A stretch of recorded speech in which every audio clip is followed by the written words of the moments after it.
So, the YouTube channel known as Extra Credits made a really cringe and honestly racist video, for the sake of progressiveness that I just had to touch up on, because this is just, it's honestly fucked.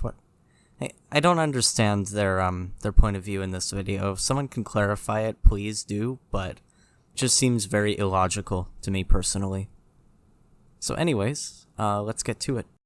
If you paid attention to the game's discourse on the internet during 2019 and 2020, you might have noticed a reoccurring argument about some species from fantasy media, specifically orcs. Now, not to worry, this episode isn't going to be just another member of the chorus talking about how if all orcs in a game are blindly evil, that it's racist. Oh, good God. Real quick up top, please welcome James Mendez Hodes, who guest wrote this episode. Thanks so much, Mendez. Much of the recent conversation on orcs points out that characterizing a whole species in your game as ugly, warlike, and malevolent might be harmful to real-world groups regularly mischaracterized as ugly, warlike, and malevolent.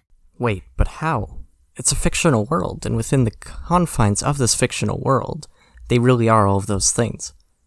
And did you really seriously just compare orcs to black people? What the fuck? However, this video isn't that. Though if you want more on that discussion, Mendez breaks it down wonderfully over on his website, and we'll have a link to that in the description. But here, we're going to talk about something related. Why characterizing a group like this in your game can be lazy at best, and at worst, actively harmful to the world you're creating.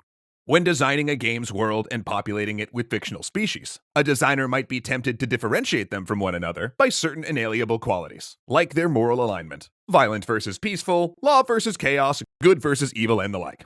It's a common trope in speculative fiction, but especially in the context of a game, painting an entire species with the same moral brush actually weakens the entire thing. This idea that a certain subgroup, like race, nationality, or sex, has inalienable traits, is called biological essentialism, or simply bioessentialism. Within the context of a fantasy video game, it makes perfect logical sense for species to have these inalienable traits.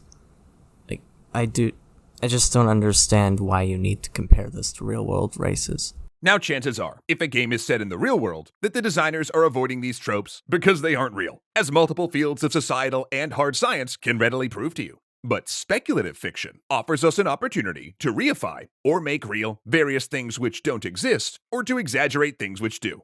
Congratulations, you just found out what fiction is. Now, bioessentialism is a tempting idea in fantasy for some of the same reasons as it is in the real world. Because to our human minds, broad generalizations are comforting. They reduce the world to simple cut-and-dry categories. All orcs bad, all elves good, root for these folks, not for these folks. But just like in the real world, bioessentialism can present problems in fiction as well, specifically a moral one. The idea that a sapient species can inherently tend towards good or evil acts, or lawful or chaotic ones. And that moral essentialism actually undercuts the greatest strength games can bring to storytelling. The player's own power to make meaningful, interesting choices and judgments for their characters, including moral ones. So if a game's creative choices apply a moral valuation to every member of an entire species before the players even meet them, well, now that's just taking that power away from the players. You know, different people have different tastes in what they want from their gameplay, and that there are different genres of video games for this reason, right? Why are you acting like there is one correct way to write a good video game story when many fantasy stories, such as Shadow of Mordor, based on Tolkien's Lord of the Rings, have proven that, no, actually, a game with these axes of evil and good, a game like that can function despite being simplistic, and it can function really damn well at that. Seriously, if someone wants a game where you can make very interesting choices that dictate where the story goes, there are genres of games that do exactly that. You can find what you're looking for. They're everywhere. But that's not necessarily the focus of fantasy games. And in turn, if a group of orcs, for instance, doesn't even have a choice about their actions, are they actually evil? Because look, if a person, say, destroys a house, we call that evil because they chose to do so. But if a tornado destroys a house, well, is wind evil? No. Therefore, if a game's world building chooses to program every member of a species to destroy, aren't they more like the tornado? So what, zombies aren't evil then? You run into hordes of the undead in the graveyard that are trying to kill you? Yeah, no, they're totally not an evil axis. They're totally good. There are some members of the zombie species who are good despite trying to kill you. That makes total sense. Seriously, when you try to apply half of these ideas to species outside of orcs, they just don't work at all. And also remember, that is still accepting the premise of assholes. That is, that fictional species can and should be compared to real-world races for whatever reason. Now, if the player's characters are able to make moral choices, but an entire class of NPCs is inherently evil regardless of their choice, then the game is either telling the player that moral choices don't matter, or it's simply driving a wedge between the player's morality and the morality that applies to the rest of the world, blocking the player from further becoming a part of it.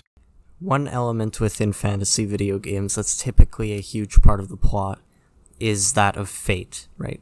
Fate is this inevitable thing. It is set in stone. It is destiny that these events will happen. There's prophecies, right? These are big fictional story elements. So, well, again, like, I don't think you understand the fantasy genre at all. Okay, but now you might be asking, what if you're playing the kind of game where you're engaging in violence because it's exciting and fun, not because of its moral dimensions, where the meaningful choice is about tactics rather than ethics? Maybe the goal is to take moral calculus out of the problem. Sure, one solution might be saying, all orcs are evil, go ahead and shoot them. But in that situation, as soon as someone inadvertently feels some empathy, as people often do for anything seeming even vaguely alive, the easy answer becomes less easy. And if the goal of your game is to stop players from engaging in moral debates and just fight some bad guys, you kinda gotta say something more reliable than, oh, it's fine, they were all born this way. Look into Tolkien's lore regarding the creation of the orcs in Lord of the Rings. I should not need to say anything else. Fortunately, the real world's made progress on this problem, because sometimes in this day and age, people actually bear visual signifiers which say, I'm evil, not because of where I was born, but because of the choices I've made, such as Nazi uniforms and clan hoods. There are lots of fantasy games that utilize this concept as well. You can find games that do this, but that doesn't mean it is the correct way to do it. In fact, there is no real correct way to do it. If the plot is meaningful to the audience, then it is a good plot. It does not actually, there is no one good way to write a fantasy plot, right? It doesn't all have to be the opposite of Tolkien's Lord of the Rings or opposite of The Witcher, right? There's no one good way to write a plot. Anyway. And that seems to be the end of their argumentation. Now, I need to go figure out who the hell compared orcs to black people first, because that is fucked, but in the meantime, stay safe, enjoy your day, yeah, just focus on staying safe.